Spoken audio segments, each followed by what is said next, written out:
Hey everybody, this is Kathy. Welcome back for another weekly live stream with Synapse Care Solutions.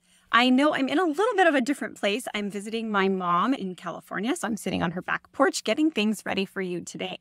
Anyways, I just wanted to welcome you back to week 2 of our very special social and emotional caring series here on our YouTube channel. And this month, we're going to be showcasing all different ways that we can expand the ways that we care. This week is a really special presentation that we did back in May of 2021. It was after the George Floyd incident, and we were having really important conversations around race and disparities. And I really am hopeful that those conversations that we talked about back then are still continuing today. So I really am grateful that you are here for yet another live stream. And this week, we have the privilege of having Dr. Rachelle Sey as our keynote presenter, and she was joined with Dr. Natalie Hunt, a nurse practitioner from Baltimore. They're both speaking about ways that they are making differences in their unit to assess, identify, and address racial disparities, either in their personal practice or at the unit level and even organizational levels. So with that, we'll let the live stream from May of 2021 begin now. Right. Looks like we're live. There they are. Oh my, so good to have you all here. Good morning. Good morning. We have an exciting topic, and I know everybody has a busy morning. So we'll go ahead and we'll introduce Rachelle. We'll let anybody else join as they come. But as many of you know, Rachelle is the clinical nurse specialist at Sharp Mary Birch, and she's been recently digging into this conversation since the California Association of Neonatologists meeting in March. And I think we all have a really strong interest in what can we do to recognize, acknowledge, and then take personal accountability for the part we play in some of these disparities. And how do we move forward from where we are? And we also are going to have a fellow planning committee member joining us. Her name is Natalie Hunt, and she'll be coming in later. She's actually on service this morning, but she's going to help with some of the Q&A at the end, and has been a really passionate advocate for similar things in her unit. Thanks, Rachelle, for taking time. Dr. Sey, as many of you maybe know, she just recently finished her PhD, and we're super proud of her and grateful for all the work she's doing on the planning committee and the support of the One Conference. Anyways, take it away, Rachelle, and thanks for being with us. Yeah, thanks for having me to talk about how we all can improve racial disparities in our NICUs. I am in no way an expert on this topic, but I've just been doing a lot of sensing and looking to my own awareness in this topic. And I was fortunate enough to take a seminar course in my PhD doctoral work last semester on health disparities and health equity in research. And it was really eye-opening to me. And I hope that I can share some of that with you today within the perspective of how we care for our NICU patients and their families. So overall, the goal is to raise our awareness and foster open, safe dialogue within our NICUs around these sensitive topics. And today I hope to at least help define health equity and health disparities, as well as describe the presence of racial and health disparities in our NICUs and identify where these occur in the perinatal and neonatal context. And I also hope that we can identify at least 2 strategies that are aimed at reducing health disparities in the NICU. So looking for that 1 or 2 tangible things that we can start doing tomorrow that will help to start addressing our health disparities in the NICU. So I'm going to start with a little bit of background. Some of this you may be aware of, some of this may be new information for those of you listening, but nearly 700 women die each year in the US as a result of pregnancy or pregnancy-related complications.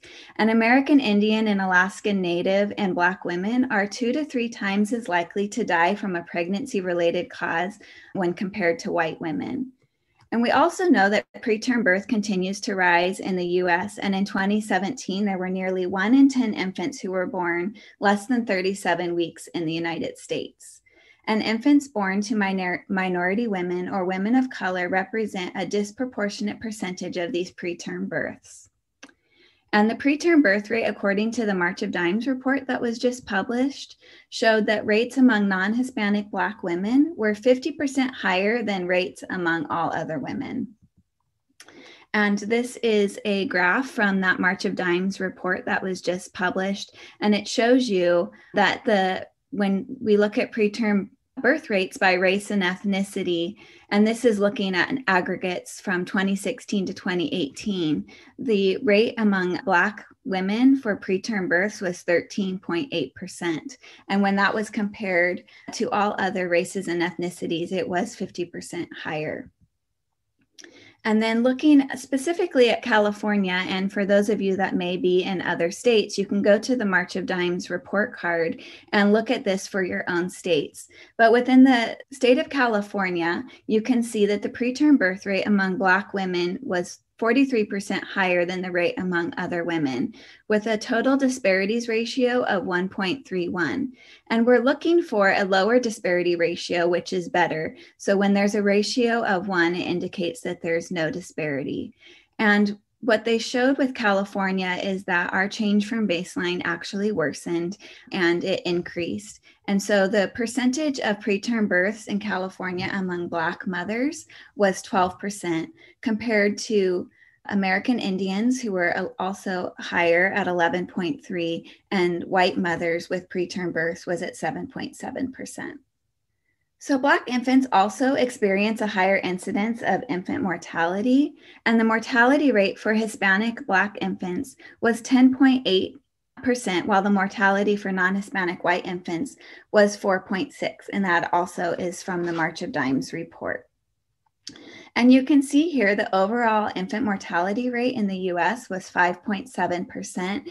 And you can see there has been a slight decrease in that trend from 2008 to 2018. But when you look at this infant mortality rate by race and ethnicity, you can see there the Black rate is 10.8, and the Asian mothers infants have the smallest percentage or rate at 3.6. And again, looking specifically at California, you can see that the preterm birth rate started to decrease and then has been starting to rise again as we look going towards 2019. And the overall infant mortality rate in California is at 4.2%, and there has been a slight downward trend in the infant mortality rate. We'll talk a little bit more about social determinants of health in a little bit, but social determinants of health, particularly factors to consider, are access to education, employment, and housing, can lead to our increase in poverty levels. And poverty levels are a key determinant of poorer physical and mental health outcomes for both women and infants. And it's really important for those of us caring for these populations to really understand how that affects our care that we provide. Poverty has also been shown to be a key contributor to preterm birth, low birth weight, and congenital anomalies. It's important to also understand that disparities do exist in health outcomes for all women and infants, but the highest burden does fall on our African American women and infants. African American pregnant women are 2 times more likely to experience preterm birth and 3 times more likely to give birth to a low birth weight infant. And this disparity persists even after controlling for factors or social determinants of health, such as low income, low education, alcohol, and tobacco use. And to explain these persistent differences, researchers are now really looking at toxic stress and how environmental stressors related to racism can serve as a source of this chronic stress and negatively affecting the body's hormone levels, which can increase the likelihood of preterm birth and delivery of low birth weights. This is an overall picture across the United States of race and ethnicity disparity by states. And you can see the levels of overall disparity from the highest to the lowest. So the states with the highest level of disparity are those that are the darkest purple. So California, Montana, Alaska, North Dakota, Louisiana. And then you can see some of the states that actually have the lower levels of disparity by state. So that's a little bit of the background, and I just want to touch on a few key definitions before we move on, looking specifically at defining what is health equity and what is health disparities. So health equity is achieved when every person has the opportunity to attain his or her fullest health potential, and not one is disadvantaged from achieving this potential because of social position or other socially determined circumstances. So really, health equity means that we're equalizing the conditions for health across all groups, especially those that are marginalized and disadvantaged. And many of you have probably seen either this graphic by Robert Wood Johnson Foundation or similar graphics where you compare what is equality and what is equity.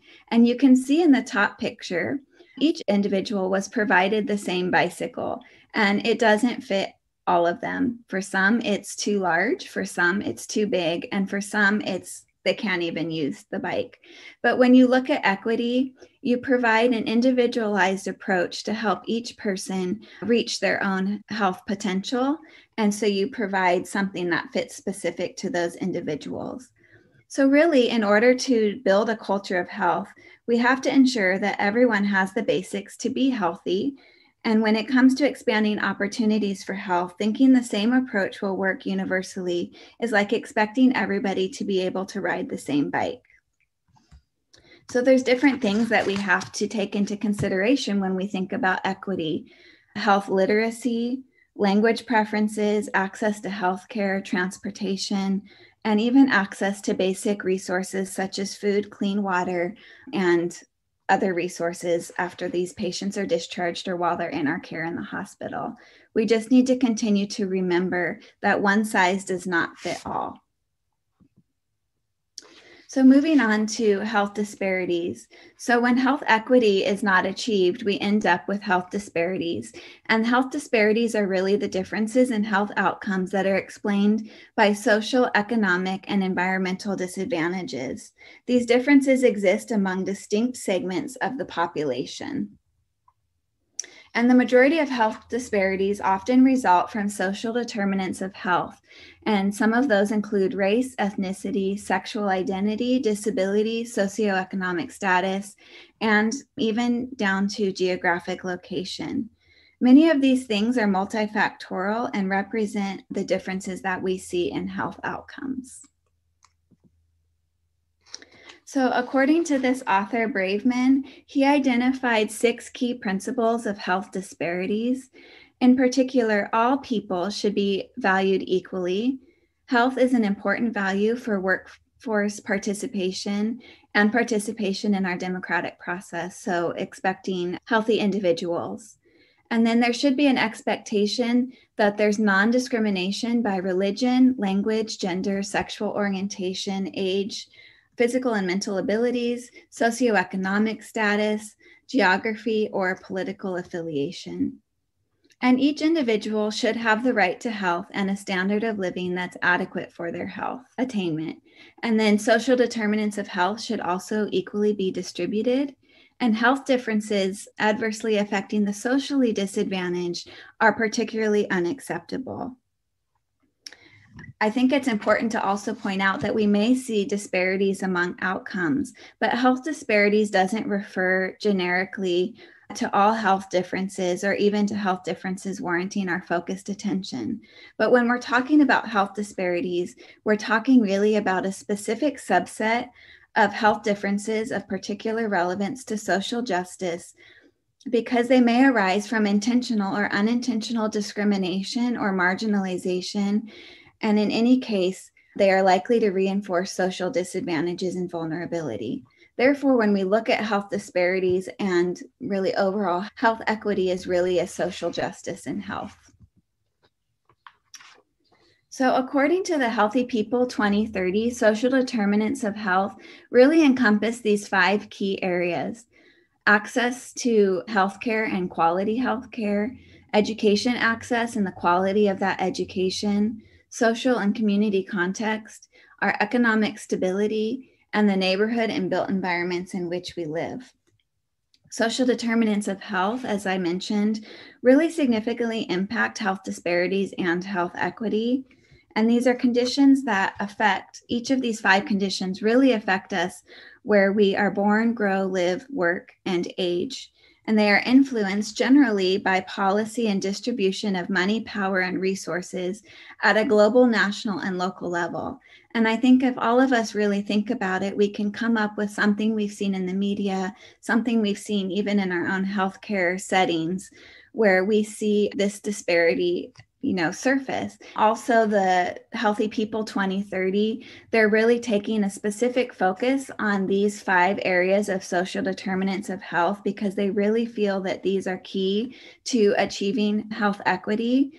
And they're really taking an innovative approach with these 2030 goals and looking at social determinants of health and really highlighting the importance of upstream factors. Generally, they're not related to healthcare delivery, but they are important in improving health and reducing disparities.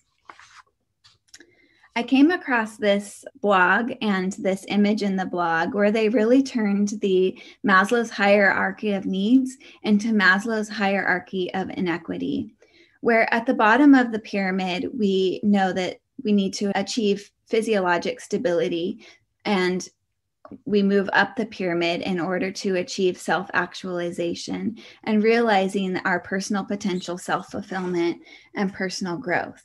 But as this pyramid of inequity demonstrates, in the United States, communities of color often can face a steeper climb to fulfill these basic needs. I think many of us probably don't relate necessarily to some of achieving these physiologic stability. A lot of us aren't saying, I wish I had a home, or is it okay to sleep here? When will I get my next paycheck? Is this water safe to drink? And that really just demonstrates that those things do exist. And the level of physiologic stability in this pyramid is really where a lot of the inequity currently exists. And until individuals can meet that physiologic stability, they really can't move up this pyramid. And so for particularly individuals of color and communities of color, they have a steeper climb to get to the top of this pyramid. And then I also just wanted to share a few articles that have been published specific to racial and ethnic disparities within the NICU. And this first article by Sigurdsson and colleagues, which was published in 2019, identified that racial and ethnic disparities in health outcomes of newborns requiring care in the NICU have been reported, but the contribution of the NICU care, or particularly the quality of NICU care and how that relates to disparities in outcomes, was unclear. So they completed a systematic review where they ended up looking at 44 articles. All these articles referenced disparities in one way or another. And overall, this study revealed that there were complex racial and ethnic disparities across structure, process, and outcome measures, and most often disadvantaging infants of color, especially African American infants. Just for example, some of the articles that they reviewed in this systematic review relating to structure, they found that staffing ratios, or even looking at where an infant was delivered, was it the appropriate setting or the appropriate level of care for that infant to be delivered. They also looked at just overall composite quality scores and found that there were disparities among each of those. And when looking at process measures, they also found disparities reported in some of the articles they reviewed, specifically related to breast milk and breast milk feedings. They found disparities. They also found disparities in high-risk follow-up referrals and attendance at high-risk infant follow-up clinics. They also found disparities reported in articles with access to the first skin-to-skin, even just parent satisfaction. And then in overall outcomes, they found disparities across intraventricular hemorrhage, NEC, ROP, and chronic lung disease. This was another article that looked at the Vermont-Oxford Network NICUs, and this article really was looking at the racial and ethnic minorities who potentially receive lower quality health care than white and non-Hispanic individuals in the United States. And they sought to understand where these infants are receiving care and what that quality of care looks like across those NICUs. And what they found in this article is that Black, Hispanic, and Asian infants were often segregated across NICUs, which reflected the general racial segregation of minority populations within the US. And they also found that there were large differences in geographic regions within NICU quality. And particularly what they found is that Asian infants received care in the highest quality NICUs, while Black infants received care generally in the lowest quality NICUs. So they did identify that there was racial segregation and inequality across where these infants were receiving care and the quality of that care they received. This was another article that was looking at infants specific to the state of California. And in this prospective observational analysis, they reviewed over 18,000 very low birth weight infants within 134 California NICUs. And they used this objective baby monitor tool that's used within the CPQCC reporting metric. And this is a composite indicator that looked at 9 process and quality measures and then was risk adjusted for each NICU in order to standardize across the population for comparison purposes. And in this article, they also found that there was significant racial and ethnic variation in the quality of care, both within NICUs and between NICUs. And the overall findings of this study did show that these large racial and ethnic differences of quality did exist. And they also found that the quality deficit among disadvantaged populations was actually concentrated within modifiable measures of quality. In particular, they found that white infants generally appeared to score higher on measures of processes considered to indicate higher quality of care. And these are processes that should generally be standardized within our NICUs, and we shouldn't see any differences by race or really any disparities at all. And some of those process measures included administration of antenatal steroids, rates of hypothermia on admission, the timing of the first eye exam, and they also found disparities among healthcare-associated infections and whether the infants received any breast milk at discharge. So within the literature and the data that we have available, there has been disparities demonstrated within NICU quality outcomes related to neonatal mortality, morbidities, including admission, hypothermia, IVH, ROP, late onset infection, NEC. There's also been disparities reported in breastfeeding rates, the amount of breast milk at discharge, and the use of breast milk post-discharge. Disparities have also been demonstrated with end-of-life decision-making and discharge preparedness and transition to home from the NICU.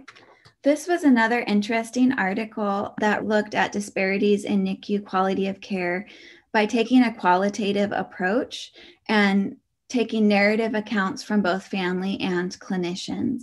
And in this qualitative analysis, they ended up looking at 324 narrative accounts that were submitted across healthcare providers and parents. And the sample included nurses, physicians, nurse practitioners, as well as family advocates. And they found that language barriers was a large parental factor that was present in about 47% of the narrative accounts that they received. But they also found that there were other parent factors, including culture and ethnicity, race, socioeconomic status of the parents, whether there was drug use, immigration status, gender, and disability. And all of those were items that came from the narratives. And then when they looked at the overall themes that came from those narratives, they saw 3 themes that emerged in the types of disparate care from those narratives, including neglectful care, judgmental care, and systemic barriers.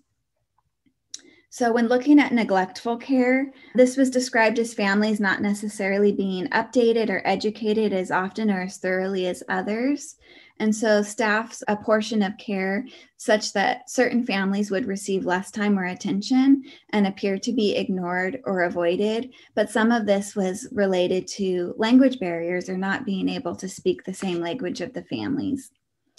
And then when they looked at the theme around judgmental care, This was where staff evaluate the family's moral status based on factors such as race, class, or immigration status. So this is really where stigma presented itself in judging and where biased attitudes towards families and circumstances surfaced. And then systemic barriers, these were where there might have been disparities in visitation, or staff were unable or unwilling to help address some of the barriers that families faced that were specific to visitation. And then those all led to potentially suboptimal care when they looked at those types of disparate care. So now I want to look at how we can develop an action plan to address these disparities that we've discussed. And I think the first thing we all need to do is really just to increase awareness, both for ourselves and for those that we work with. And just sharing some of the disparities that do exist, I think will help all of us to increase that awareness. And then we each need to work on reflecting on our own implicit biases, followed by reflecting on existing narratives and languages that are already existing in our NICUs, and then identify gaps and opportunities within our own NICUs, and then engaging in active listening and open dialogue. So starting with implicit bias, this is the unconscious or hidden bias that we don't really know exists within each of us. It's generally negative associations that we unknowingly hold. And generally, it's expressed automatically and without our conscious awareness. And sometimes these implicit biases tend to undermine our implied or stated commitments to equality, and then are revealed without us even realizing it. And I'm guilty of this myself, but just really saying I treat everybody the same. And when I really look at my own implicit bias, and I really start to self-reflect on that, I do notice that I hold some biases that I might not have known were there. And so I think it's really important for all of us to work on that own self-reflection. And in order to reflect on our own biases, we really need to think about our own beliefs and how our own internal biases are unconscious and require significant and potentially difficult self-reflection to uncover. We also need to be open to feedback and observation from others, because others may see these things that we don't see in ourselves. And then we also need to consider how these biases may reflect in the care that we provide to our patients and families. And I think we've all heard of cultural competence, but it's really important to look at the different layers of cultural competence. And the first layer that we typically think of is cultural awareness, and identifying our own self-awareness and bridging our own skills and identifying who am I. And then the next level, and taking that to the next stage, is cultural knowledge, and how are my beliefs and who I am reflected or different from others, and what other knowledge do I need to know in order to uncover that. And then finally, the last stage of cultural competence is cultural sensitivity, and taking into consideration these cultural differences that we identified and respecting those differences, and asking the question, am I open to respecting others' differences? And can I avoid the judgment to others' differences? But we can't really stop here. We need to all be an advocate and a voice for change. This is a graphic that was published in a recent article in Advances for Neonatal Nurses, and it's from an article called Becoming an Anti-Racist Neonatal Community. And I really think that this is a nice graphic for us each to do our own reflection on where we are in each of these zones, from fear zone to learning zone to growth zone, and becoming an anti-racist, and how we advocate and how we provide care to our patients and families. You can see here in the fear zone, it's where you avoid asking hard questions, you deny that racism or disparities are a problem, and you strive just to sit in your own comfortable zone. Whereas moving into the learning zone, you can understand how you understand your own privilege in ignoring racism. You're starting to educate yourself about race and structural racism and how that perpetuates these disparities that we see, and you seek out questions that might make you uncomfortable in order to seek this awareness. And then the final zone is the growth zone, where you're able to sit with your own discomfort. You can educate your peers on racism and disparities and how that harms our profession. And this article allows you to reflect on where your own biases are or where you sit within each of these zones. But then the article also provides actionable steps that we can take to move ourselves from one zone to the next zone. And then these are generally some nice reflection questions that you can take some time to sit on and think about when you're uncovering your own implicit bias and creating your own personal commitment to that. But how does your experience with race and racism impact you? And what are some areas in your units that you see bias affecting the care and outcomes? And what concepts and actions will you take to impact health equity in your unit? And then I've also added a few tools here. I'm not sure if any of you have heard of or taken yourself the implicit bias tool or test at Harvard, and I have the link there, or you can simply just Google implicit bias test Harvard, and this will pop up. But this Project Implicit is really a nonprofit organization that was founded in 1998, and they have a series of implicit bias tests available at this site that you can take, and they're related to race, ethnicity, religion, skin tone. And I found that taking these tests was very eye-opening in helping me to uncover some of my own biases that I didn't know existed. So I encourage you to go and take some of those tests and just see where you sit with some of those responses. And then another available tool that you can find just by Googling it is this Quick Discrimination Index. And this is a 30-item self-assessment, and it assesses your sensitivity, awareness, and receptivity to cultural diversity and gender equity. And it's designed to assess our subtle racial and gender biases. So it's a self-assessment inventory. So if we each take it and we're honest in our answers, it can help us to become more aware of our attitudes and beliefs pertaining to these racial and gender bias issues. The next step is really reflecting on the existing language and narratives that we hold ourselves, but also that we see within our NICUs and our organizations. So really looking deep to find, where do racial stereotypes show up in our shared language?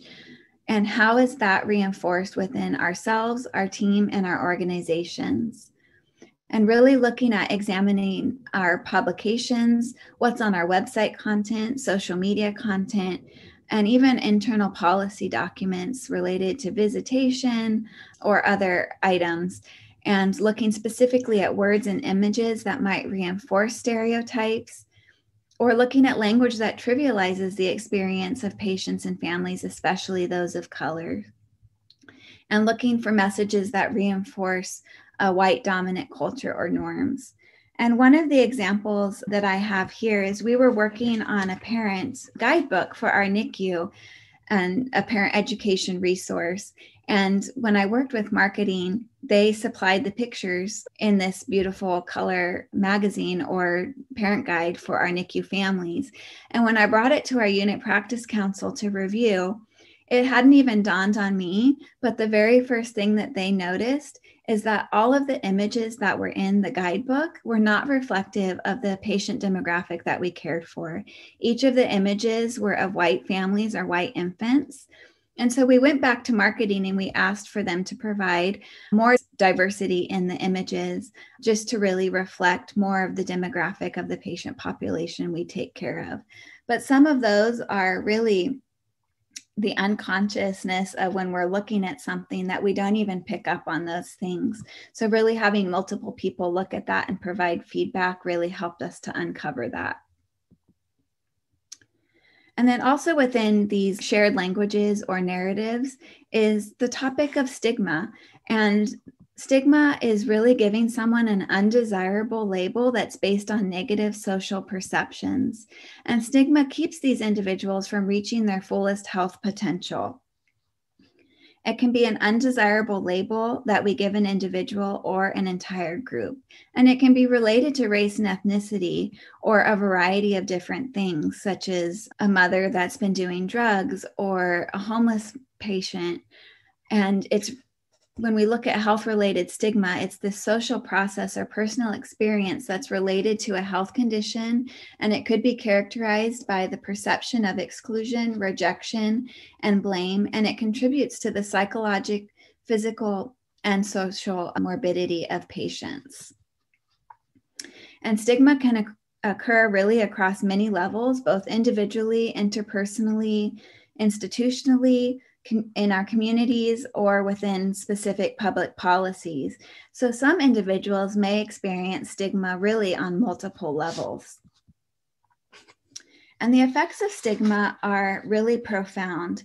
And stigma leads to feelings of shame and unworthiness in these individuals when we assign labels that ultimately can result in social isolation, poor quality of life, potentially less access to healthcare because of their shame or isolation, delayed diagnoses, or illness and death.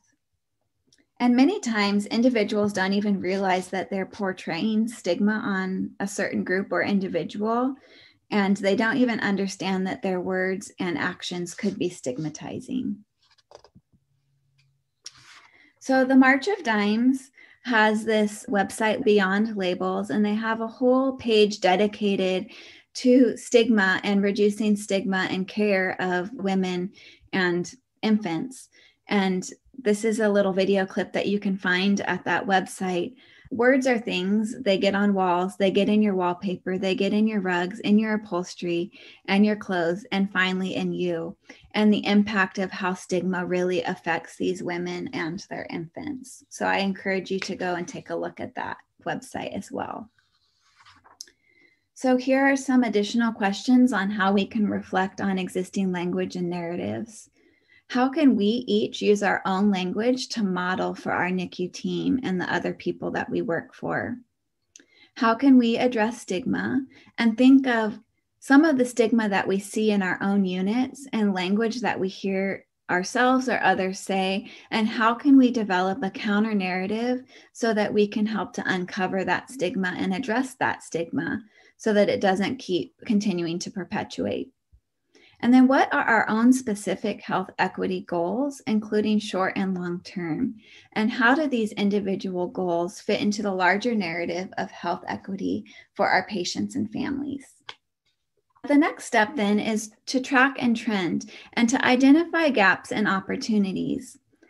Because particularly in that article that was published by Jochen Profit and his colleagues, he found that a lot of the disparities within NICUs were potentially related to processes or things that we have control over that are potentially modifiable. Therefore, really looking at race and ethnicity and some of the disparities we see in our NICUs lend itself well to using QI methodology and how we address these. And so we can identify gaps in our own NICU outcomes disparities. And for those of us in the state of California, we report our outcomes to CPQCC database. And within that database, they've created a health equity dashboard specific to each NICU. So you can go in and actually look at your own outcome data or outcome morbidities within your own NICU and look at that stratified by race and ethnicity to see if you do have disparities in your outcomes based on race and ethnicity. And I think that's a really good place to start to look at where we can focus some extra attention. And then all of us are working on various quality improvement projects within our NICUs, whether it's trying to achieve earlier skin to skin, improving breastfeeding rates. And really we can identify for every quality improvement project that we're working on, creating an equity metric for that quality improvement project. And we can think about equity metrics both for the processes as well as the outcome measures. And a couple of examples for this within our own NICU at Sharp, we're doing a QI project on achieving earlier skin to skin in our LGAN infants that are less than 28 weeks. And we have made some significant improvements in that, where our baseline was 14 days before, on average, before babies were held the first time skin to skin. And we've been able to reduce that to 7 days, or just slightly above 7 days, with our goal being less than 7 days. But what we did is we decided to also take that average day from birth to first skin to skin hold and stratify it by language. So whether they were English speaking primarily or other language, and also stratify that by race and ethnicity. And what we found is there was a big difference between those patients that spoke English were held a lot sooner for their first skin to skin compared to those that spoke Spanish. And then we also saw, when looking at race and ethnicity disparity stratification, we didn't really see a lot of difference across all race and ethnicities, but when we separated out Hispanic from all other race and ethnicities, we did see a significant difference, where the baseline for our Hispanic families was average day of life was 23 before the first skin to skin, compared to the 14 days or 11 days of the other families by race and ethnicity. And we have shown now over time from our baseline that we've been able to decrease that disparity. Finally, we need to advocate and engage in active listening and open dialogue. And I stole this first bullet point, or borrowed it, I should say, from my kids' school. They're in a Leader in Me school, and they focus on the 7 habits of highly effective people. But they've added this 8th habit at their school, which is to find your inner voice and help others to find theirs. And I think if all of us strive to do that, and find our own awareness, look at our own implicit biases, and help others to find theirs, it'll be a good place for us to start in moving forward in minimizing these disparities. And then we also need to work on creating safe, open spaces to raise awareness, dialogue, and collaborate. And we also need to be open to our own feedback and self-reflection. And I think it's really important that we also need to understand that there are differing perspectives of our own, and to be open to learning from those differing perspectives. And inside each of us, we also need to be consistent in the messages that we're sharing and building relationships among our other teams. And maybe there's other units within your hospital that are working on similar goals to reduce disparities, and coming together and working on those initiatives collaboratively. And then using various forms or avenues for communication to highlight the disparities or the projects that we're working on to minimize these disparities. So whether it's unit staff meetings, newsletters, or other communications that you use in your units. And then I just, as we wrap up, really wanted to share some additional resources that you can look at your own leisure. But the National Association of Neonatal Nurses has a whole page devoted to racial disparities in the NICU. And they also published this racial disparity in the NICU position statement that I found was really interesting to read. And then they came up with this infographic that looks at the 9 recommendations for equality of care. And many of these we have actually talked about throughout the talk this morning. And then this is the article I referenced from Advances in Neonatal Care on Becoming an Anti-Racist Neonatal Community. And this was published earlier this year. So I encourage you each to go and read that article. And then each of these websites or organizations have content that is dedicated or devoted to achieving health equity and reducing health disparities. So I mentioned NAN, and I have the reference there, as well as the California Perinatal Quality Care Collaborative has a lot of initiatives around disparities in NICU care. And some of those articles that I referenced earlier or reviewed earlier can be found there. And then the March of Dimes, we talked about the Stigma Beyond Labels initiative, but they also have content on their website specific to reducing health disparities as well. And then the Healthy People 2030, the Centers for Disease Prevention and Control, as well as the Robert Wood Johnson Foundation. So we'll end here with the next steps. And I hope that each of you can identify that one thing that you'll take away from our talk this morning and start working on tomorrow that will help us to improve disparities within our units. And develop within your QI initiatives a health equity metric. And maybe you'll just start with one of your quality improvement projects and identify one process measure or outcome measure that you can stratify by either language or race and ethnicity. Because once we can identify where those specific gaps occur, we can focus on strategic interventions to reduce those disparities. And then finally, we need further research to focus on how these social determinants of health and race and ethnicity are potential drivers for preterm delivery, birth complications and outcomes, and how we can work to identify interventions to minimize and eliminate those. Together, we can all make a difference. And we will open it up for questions now. Thank you, Rachelle, so much. And it's my pleasure to also introduce Natalie Hunt, who's joined us, and another member of our planning committee. And I'm just going to let the two of you, I know, Natalie, you have a few remarks and comments to add, and then we'll definitely open it up for some Q&A time. But thanks, Natalie, for taking time to be with us. Yeah, thank you guys, Rachelle. That's a great presentation.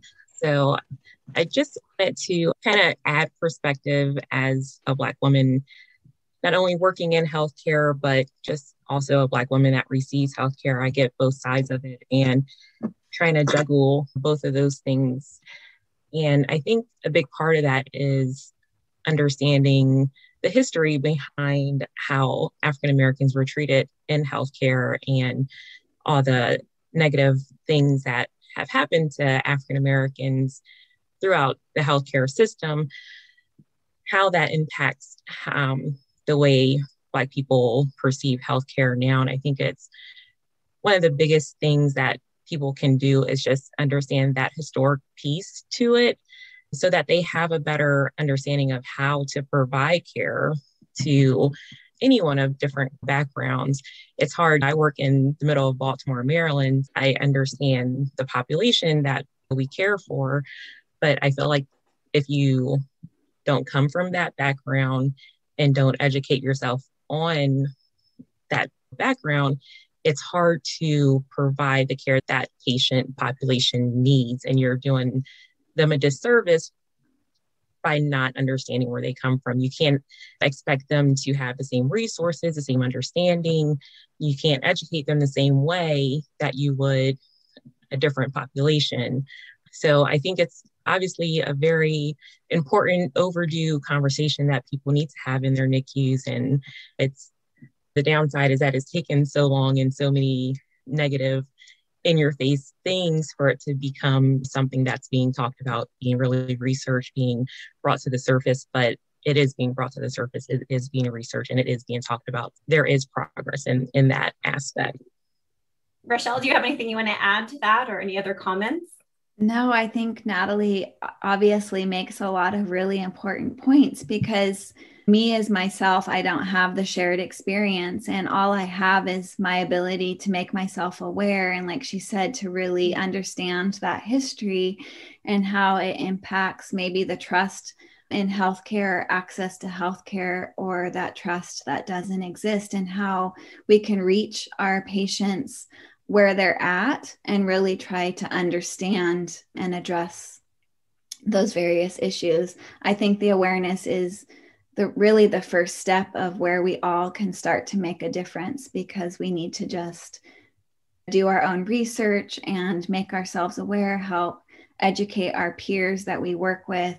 I think those are all really important pieces. Natalie, do you have any specific websites or places where you recommend for people to learn more about some of the historic perspectives on maybe some of the research things? I'm thinking like Tuskegee and things that maybe some people aren't even aware of. Do you have any good resources, books, things that you've found helpful to open that conversation and educate others? I think the resources Rachelle shared were very helpful. Definitely a great start. I don't have any specific resources, but honestly, I think the first step is just going to Google and just typing the history of Blacks in the healthcare system. Mhm. And there's just so much out there. There's so many different pieces. I'm still learning about the history. There's just so much, and it's out there. I think the first step is just wanting to educate yourself. Yeah, 100%. In either of your units, have you started to have group conversations about race and the disparities? Oh, go ahead, Natalie. Were you going to say something? I was going to say, I think the George Floyd incident kind of was the straw that broke the camel's back. I think from that, our entire hospital has developed like a diversity and inclusion council, and every unit has committees, and now it's a more active thing. And so as part of that committee in our NICU, we've worked on just staff education. We have a bulletin board that we put education on, and I can tell you it is not welcomed as well as you would think it would be. It's just trying to educate people, and not in all, but we have gotten not so nice remarks. Why is this a thing for Black History Month? Why do we need to specifically thank Black nurses? Why do we need to point out certain things? And even hospital-wide, I've been told that from a higher managerial kind of perspective is not taken very openly as you might expect it to be. So there's definitely still a lot of work that needs to be done. So I guess in using that paradigm that you shared, Rachelle, with that fear zone, that sounds like that there are still obviously lots of work to be done. And that there are still many people, unfortunately, in that zone of just, this doesn't exist. This doesn't help things. Focusing on these kinds of history doesn't make it better. And I think not that we can solve it today, but at least knowing, that they're in that zone and they're just not even self-aware really yet, or they're still in denial, even that's where they are. How about you, Rachelle? Are you guys seeing? Yeah, I think Sharp Healthcare also has, as a whole system, hospital system, has really addressed this in having safe speak conversations where people can come and have an open forum for discussion and learn about different cultures. It's now at the entity levels where they're developing the entity related diversity, inclusion, and equity task forces. And I think there's still a lot more work we can do at the individual unit levels. But I think one of the places where we've started specific in our unit is really looking at our quality improvement projects and stratifying by race and ethnicity, because for some people you need something that's objective and you need to show that these disparities do exist. And then you can start having more conversation and dialogue around that when you have something that's very objective. But I think to what Natalie said, I think people are all at various different stages of this, and it makes having that safe dialogue a real challenge, because people it's a sensitive topic for a lot of people, and it causes potentially division. And I wish that wasn't the case. But I think it does make this just more of a challenge to find those safe places to have that dialogue and those conversations, because everybody is at different places. And it is a journey. It's not going to happen overnight. But I think the more that we can just share that awareness, educate people, and then look at how we can objectively measure the own disparities we see in our units will help to move the target. Yeah. Natalie, do you find that your families respond, or do you think that families in the NICU respond better to same race providers, even having at least one other, say if it's a Black family and that there's at least one other Black nurse or Black provider, does that help? Do they gravitate towards you? How can we embrace that and maybe acknowledge that? Or is it more just as us, as say a different race person, just saying, do you feel comfortable with me today? I'm just asking, like, what's the dialogue we can have? And does that help?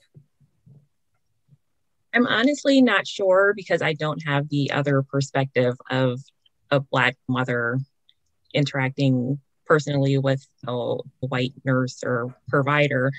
And it's all individual as well. Some people, it doesn't really matter. They're just going to be a difficult person but I do feel like just having my perspective as someone that seeks healthcare and work in healthcare, I feel a little guarded when I am caring for a Black family because I know they might not be getting as much as a counterpart family. And I'm always, and I guess that's also my bias as well, right? I'm already on guard knowing that, oh, this is a Black family. How is he being treated versus this other family?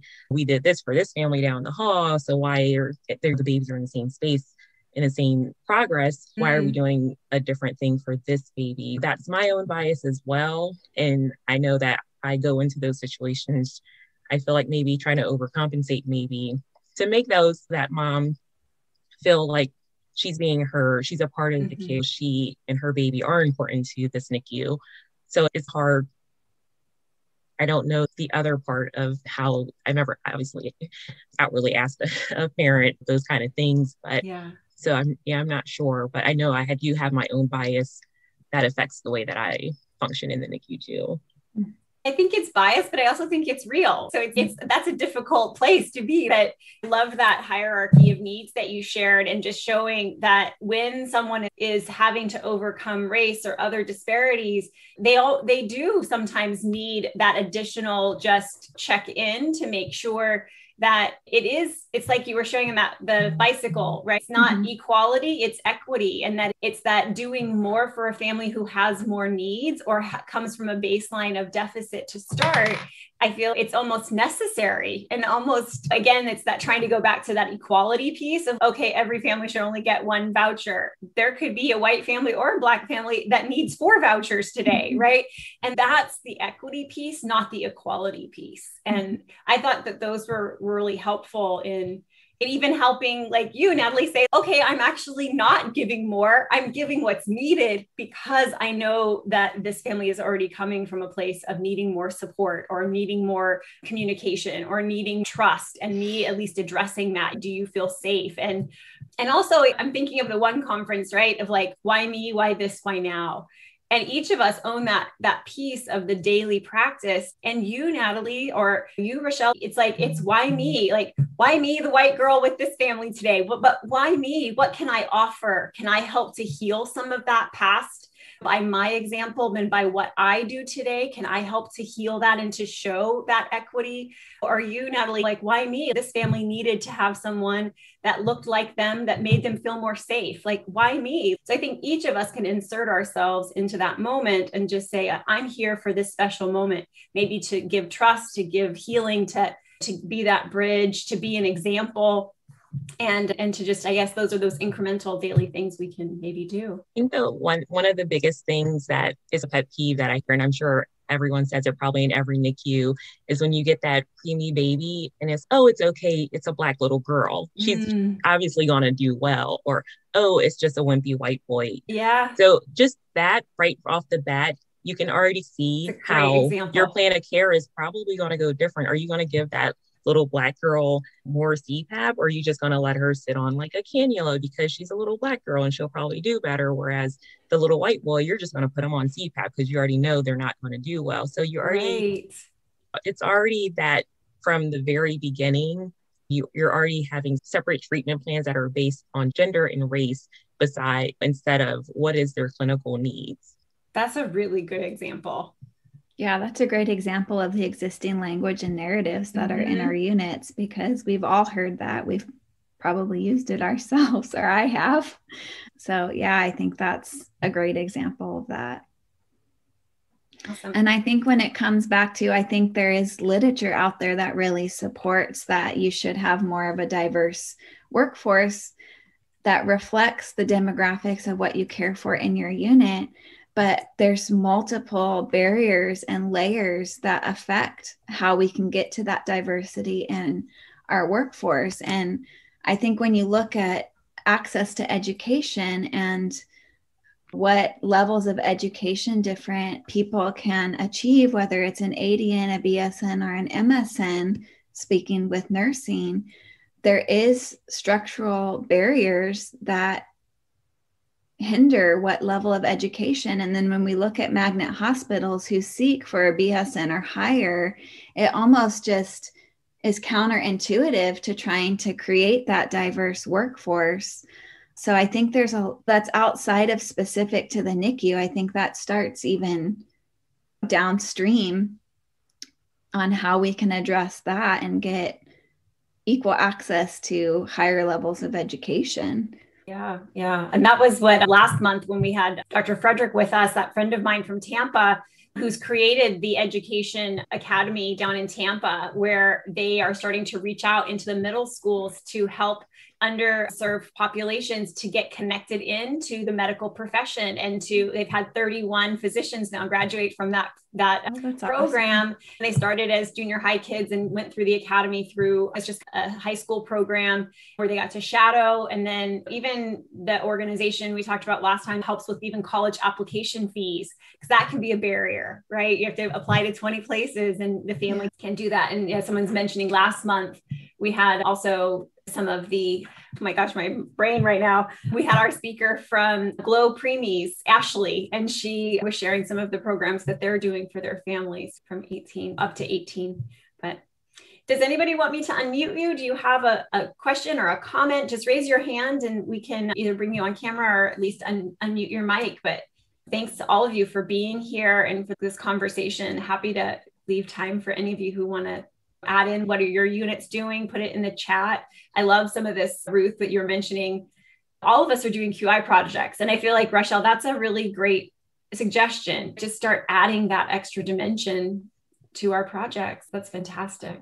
So I mentioned the early skin. Oh, go ahead, Natalie. No, go ahead. Sorry. I mentioned the early skin to skin initiative, but we're also looking at stratifying some of our processes and outcomes around primary care nursing or continuity of nursing, because we've shown that, and science has shown that continuity of nursing and reducing the number of caregivers improves outcomes in infants in the NICU. But do we provide that continuity of nursing across all race and ethnicities? And so we're looking at stratifying that. And we're also looking at stratifying race and ethnicity and looking at the amount of breast milk or some breast milk at discharge, which is one of the metrics that we report for CPQCC here in California. Hi, Rachel, it's Ruth. Can you hear me? Yeah. Okay, first of all, I just wanted to thank you guys so much for opening these discussions, and I've learned so much. I've joined the past 2 times. I was wondering some of the things that we're working on that I was thinking that we can add these metrics to are, like, we rolled out a SENSE program, which is like a program to help improve the neurological outcomes of the babies less than 32 weeks. And when I'm doing my leadership rounds, sometimes I ask the families, have the nurses been educating you regarding this? And are you participating in this? And I noticed that we do have some disparities also having to do with age. The younger moms maybe not being given as much information, and as well as ethnicity. And so I'm really curious to see how that goes. I'll be discussing this with the teams, and also primary care nursing, which families are getting the primary care teams and which ones are not. I'd be very interested to share that information with our teams as well. Mm-hmm. Have started an equity, inclusion, and diversity committee in our unit, and we'll be having our first open forum to discuss microaggressions, where one of the staff nurses are going to share her story, and we're going to do a little bit of education for the staff, and then to open a safe space for people to share. And so I'm really excited with this work, and I'm really excited to continue learning from all of you. Thank you so much. Thank you, Ruth. And you work, I know, in a very diverse population area, lots of opportunity to lead out in that area. So thanks. We'll look forward to hearing back from you how it's going and sharing what you've learned and any new things we can all do. Anybody else? Just raise your hand. Happy to unmute you or put your comments in the chat. But thank you both, Rachelle and Natalie, for just taking time and being here with us and just helping us to just continue to get comfortable with uncomfortable. And to just be that first person. I loved at the end, of course, you said, find that one thing, right? And just to find some way that you can move your own needle through those phases from fear to growth. And I think that's just our own personal journey. And easier for some than others. And we just have to be, like you said, patient with everyone where they are, but continue to push the conversation forward. Anything else, ladies, that you'd like to add, or anybody else want to raise their hand? I'm happy to unmute you and have you join the conversation. I just wanted to share, if I just like to read a perspective from just a commentary that was published a few months ago. It's just a commentary it's called Perspectives on Race and Medicine in the NICU. And they just got the perspective of a med student, a neonatologist, and a parent in the NICU. And I just thought the mom's perspective was not eye-opening, but like, I feel you. The things I just wanted to share. She just starts off and just says how thankful she is for everything that they've done. They were amazing, the staff in the NICU.